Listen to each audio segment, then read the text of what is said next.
পরিবর্তন ছাড়া ইসলামের প্রচার প্রসার সম্ভব নয়। কোরআনে পদার্থবিজ্ঞানের কথা আছে, কোরআনে মনে করেন আপনার রসায়ন আছে, কোরআনে ভূগোল আছে।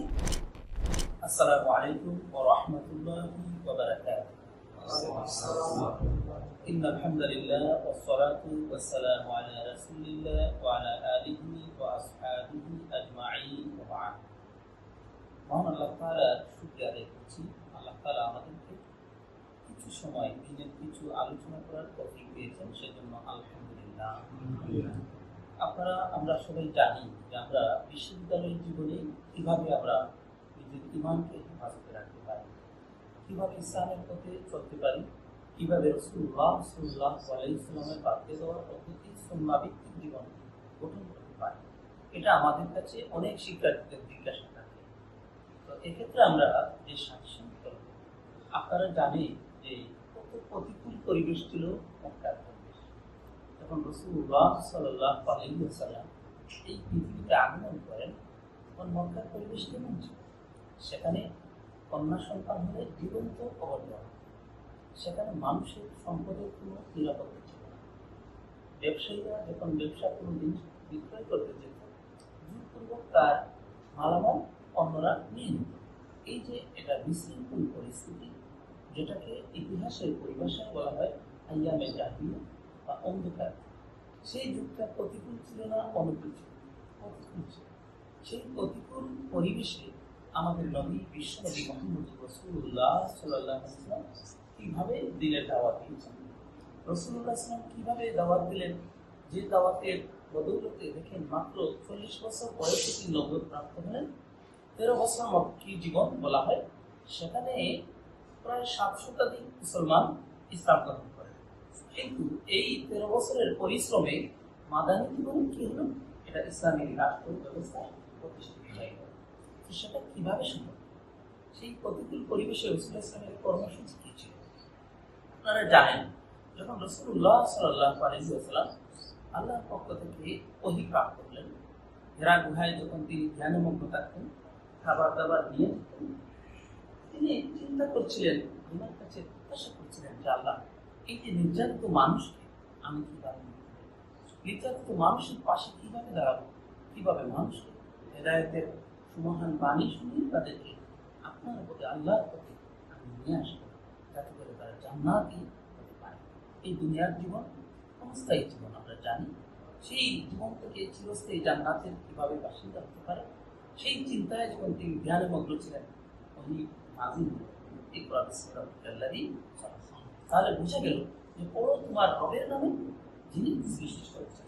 এ থেকে কি বোঝা গেল? একটা নির্যাতিত নিপীড়িত মানুষের পাশে দাঁড়ানোর জন্য একটা অসুন্দর বা প্রতিকূল পরিবেশে, যেখানে ইসলামের সুন্দর কোনো পরিবেশ নেই, শুধু ইসলামের, এটা মানব সমাজের সাথে যে পরিবেশটা যায় না, যেখানে মানুষের কোনো অধিকার নেই, যেখানে মানুষের কোনো সম্পদের নিরাপত্তা নেই, জানের নিরাপত্তা নেই, সেই পরিবেশে প্রথম বাণীটা কি হলো?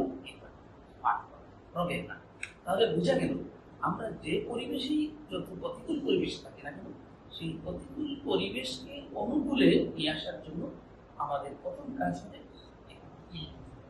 পাঠ করতে হবে, অর্থাৎ কোরআনুল কারীম যে মেসেজ দিয়ে এসেছে। আল্লাহ তাআলা কি বলেছেন? কিতাবুন আনজালনাহু ইলাইকা লিতুখরিজান নাস মিনাজ যুলুমাতি ইলা নূর। আমি আপনার উপর আপনার উপর এমন এক কিতাব অবতীর্ণ করেছি, যে কিতাবের মাধ্যমে আপনি মানুষকে অন্ধকার পথ থেকে আলোর পথে নিয়ে আসতে পারেন। তাহলে বোঝা গেল প্রতিকূল পরিবেশটাকে অনুকূলে নিয়ে আসতে পারেন, দিনের দাওয়াত মানুষের কাছে পৌঁছাতে পারেন। তাহলে আমরা এখান থেকে কি বুঝলাম?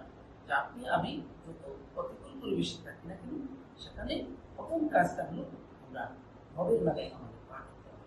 কিন্তু বর্তমান প্রেক্ষাপটে থেকে আমরা যদি চিন্তা করি আমাদের দেশে, তাহলে বিশ্ববিদ্যালয়গুলোতে আমরা পড়ি, কোরআনে পদার্থবিজ্ঞানের কথা আছে, কোরআনে মনে করেন আপনার রসায়ন আছে, কোরআনে ভূগোল আছে। কিন্তু আমরা এই যে বিজ্ঞানের যে থিওরিগুলো কোরআনে বর্ণিত হয়েছে, সেই পাঠ আমাদের কোরআনের নামে নেই, আমরা অন্যভাবে পাঠ করি। এতে কি হচ্ছে? যে বিশ্ববিদ্যালয়ের পরিবেশটা দেখবে উচ্চশিক্ষা প্রতিষ্ঠানগুলি অশান্তিময় হয়ে যাবে, কারণ এখানে কোরআনের কোনো পাঠের কোনো ব্যবস্থা নেই। তো এই জায়গাটা যদি আমরা নিশ্চিত করা সম্ভব না, এটা সাধারণভাবে ব্যবস্থা আসে, আমরা কিন্তু সেটা নিজ থেকে করতে পারি। তো আমরা যেটা করতে পারি, রাসূলুল্লাহ সাল্লাল্লাহু আলাইহি ওয়াসাল্লাম একটা দাওয়াত দিয়েছেন, তার সাথী সঙ্গী কি করেছেন, এমন একটা পরিবেশ, এমন একটা আদর্শ মানবে পরিণত হয়েছিলেন যে সবাই তাকে আনন্দ দেয়। কিভাবে সেটা হয়েছে? সেটা হয়েছে তার চলন বলন কথাবার্তা সবকিছুতে ব্যালেন্স, ভারসাম্য হয়েছে। তিনি সত্য কথা বলতেন, এটা যখন বহিঃপ্রাপ্ত হলেন তিনি চিন্তিত হয়ে গেলেন যে আমরা কি, তখন খাদিজা কুবরা কি বললেন, যেটা সাহিহুল বুখারীতে বর্ণিত হয়েছে, ইন্নাকা লা তাসিলুর রাহিম, ইন্নাকা লা তাসিলুর রাহিম, যে আপনার গুণ কি, আপনি আত্মীয়তার সাথে সুসম্পর্ক বজায় রাখেন। ও তাহমিলুল কাল, মানুষের বোঝা বহন করেন। ও তাসদিকুল কাউল, আপনি সত্য কথা বলেন। ও তুঈনু আলা নওয়াইবিল হক, আপনি কথাকে দায়ী, আপনি মেহমানদের মেহমানদারি করেন। দুর্যোগ মুহূর্তে আপনি মানুষের পাশে দাঁড়ান। সুতরাং আল্লাহ আপনাকে কখনো ধ্বংস করবেন না। তাহলে বুঝা গেল যে আপনি আমি মানুষের পাশে থাকতে হলে যে কোনো প্রতিকূল পরিবেশে যদি দিনের কাজ করতে চাই, সুন্দর পরিবেশ নিশ্চিত করতে চাই, তাহলে কাজ হবে মানুষের পাশে দাঁড়ানো। পাশে দাঁড়ানোর ক্ষেত্রে নিজেকে যে গুণাবলী তৈরি করতে হবে সেটা হলো প্রতিবেশীর সাথে ভালো আচরণ করতে হবে, সত্য কথা বলতে হবে, আমানতদারি রক্ষা করতে হবে। যদি এই গুণগুলো আপনার আমার মাঝে অর্জিত হয়, তাহলে কি হবে, অন্যরা আমাদের সাথে যে সমস্ত ভাইরা দেখবে আপনাকে, তারা ফলো করবে যে এই মানুষটা বিশ্বস্ত। তখন যদি আপনি কোরআনের পাঠে আপনি দাওয়াত দিতে পারি, যিনি সৃষ্টি করেছেন, তাহলে তখন সে এই পাঠের কোরআনের শিক্ষা ছাড়া কোনোভাবেই সমাজে শান্তি পরিবেশ কোনোভাবেই কি হয় সম্ভব হয়। এই জন্য আল্লাহ তাআলা কোরআন আল কারীম বলেছেন, হুদাল্লিন নাস, কোরআনে বলেছেন কি, এটা মানুষের জন্য হিদায়াত, হুদাল্লিন নাস বাইয়িনাতিন মিনাল হুদা ওয়াল ফুরকান। ঠিক তেমনিভাবে হুদাল্লিল মুত্তাকিন বলেছেন, মুত্তাকিদের জন্য হিদায়াত। মুত্তাকিরা যারা, তারা কি করে নিজেকে ভালো পথে চলায়, অর্থাৎ আল্লাহ তাআলা যা আদেশ করেছেন, যা নিষেধ করেছেন, আদেশগুলো মেনে থাকি, মেনে চলার চেষ্টা করে, নিষেধ করি। আমরা জানি যে আমাদের এই বিশ্ববিদ্যালয়ের, যে কোনো বিশ্ববিদ্যালয় আমাদের দেশে পরিবেশটা কেন হচ্ছে না, এখানে কোরআনের শিক্ষা। আমরা জাতীয়ভাবে কিন্তু আমরা অনেক বিশ্ববিদ্যালয়ের টিচারদের সাথে আমরা কথা বলার চেষ্টা করছি যে আমরা ডিগ্রি কোর্স হিসাবে যেমন একজন আমরা পড়ি, বেসিক ইংলিশ পড়ি, বাংলা ল্যাঙ্গুয়েজ লিটারেচার পড়ি, প্রত্যেকটি ডিপার্টমেন্টে যদি কোরআনের একটা কোর্স চালু করা যায়, তাহলে কিন্তু কোরআনের একটা পরিবেশ তৈরি হবে। আমরা যতই নেগেটিভ তৈরি পরিবেশ হোক, আমার শিক্ষক প্রফেসর ডক্টর আব্দুল্লাহ জাহাঙ্গীর রাহিমাহুল্লাহ বলতেন যে যত নেগেটিভ পরিবেশ হোক, সেটাই আমাকে কাজ করতে হবে কি, যে আমার ব্যবসা হলো আল্লাহ, আমি আল্লাহর কাছে ব্যবসা করব। আল্লাহর সাথে ব্যবসা কি, আমার দাওয়াত করাটা আমার কাজ। উদু ইলা সাবিলি রাব্বিকা বিল হিকমা, রাসূলুল্লাহ সাল্লাল্লাহু আলাইহি ওয়াসাল্লাম যে বাণী, আননিকু আন্নি আয়াত, কিন্তু সমস্যা হলো রাসূলুল্লাহ সাল্লাল্লাহু আলাইহি ওয়াসাল্লামের দাওয়া এবং আমাদের দাওয়াতের মধ্যে পার্থক্য। আমাদের দাওয়াত কি হয়েছে, এই সাহাবায়ে কেরামের দাওয়াত কেমন ছিল, তারা যখন শুনেছেন মধরা দেখবেন মদিনার অলিতে গলিতে সাথে সাথে একেবারে ঘর থেকে সম্ভব ছড়িয়ে চিঠি রাস্তা ফেলে দিয়েছে।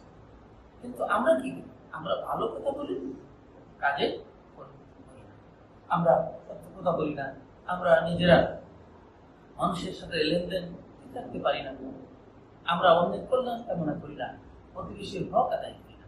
একটা উদাহরণ দিয়ে আপনাদেরকে দিয়ে আমরা আলোচনা সংক্ষিপ্ত করবো যে এক সাহাবী, তিনি দোকানদার, ব্যবসায়ী, মদিনার, তার পাশের দোকানদার হলো ইয়াহুদি। তখন একজন ক্রেতা আসলো তার দোকানে এসেছে, তাহলে তার দোকানে যখন জিনিস আসে তাহলে তো ব্যবসায়ী হিসাবে তিনি বিক্রি করবেন। তিনি বললেন, ভাই আমি বিক্রি করতে পারছি না, আপনি অন্য কোনো পাশের দোকানে এটা নিয়ে যান। সে পাশের দোকান থেকে ক্রয় করল। তার মনে মনে আসলো, লোকটা আমাকে কেন ফেরত দিল, এখানে তো তার ছিল, তার দোকানে তো এই জিনিসটা ছিল। যাওয়ার সময় জিজ্ঞেস করো, ভাই কেন আপনি আমাকে পাশের দোকানে পাঠালেন?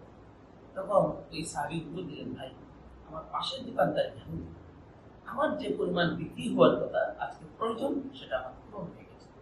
কারণ আমার প্রতিবেশী হিসাবে চিন্তা করলাম, তার যেন কি হয়, বিক্রি হয়, এই জন্য আপনাকে। আমরা প্রতিকূল পরিবেশে আমরা দিনের কাজের জন্য আমাদেরকে যেটা করতে হবে, সেটা হলো আমরা সবসময় দিনের দাওয়াতের কাজ করব, নিজেকে আগে ব্যক্তি গঠন ছাড়া ইসলামের প্রচার প্রসার সম্ভব নয়। সাহাবায়ে কেরাম ব্যক্তি গঠন করেছিলেন, সবাই সন্দেহাতীতভাবে আবু বকর রাদিয়াল্লাহু তাআলাকে বলেছিলেন যে বিশ্বস্ত, ওনার মতো আমানতদার হয় না, ওনার মতো সত্যবাদী হয় না। কারণ আমরা নিজেকে গঠন করবো, সাথে সাথে সামনে রমাদান মানে আসছে, কোরআনের শিক্ষাটা আমরা কিভাবে বাস্তবায়ন করতে পারি, আমরা কোরআনের কাজ কিভাবে চালু করতে পারি, আমরা দাওয়াতের কাজ কিভাবে করতে পারি, সেই বিষয়ে আমরা লক্ষ্য রাখবো।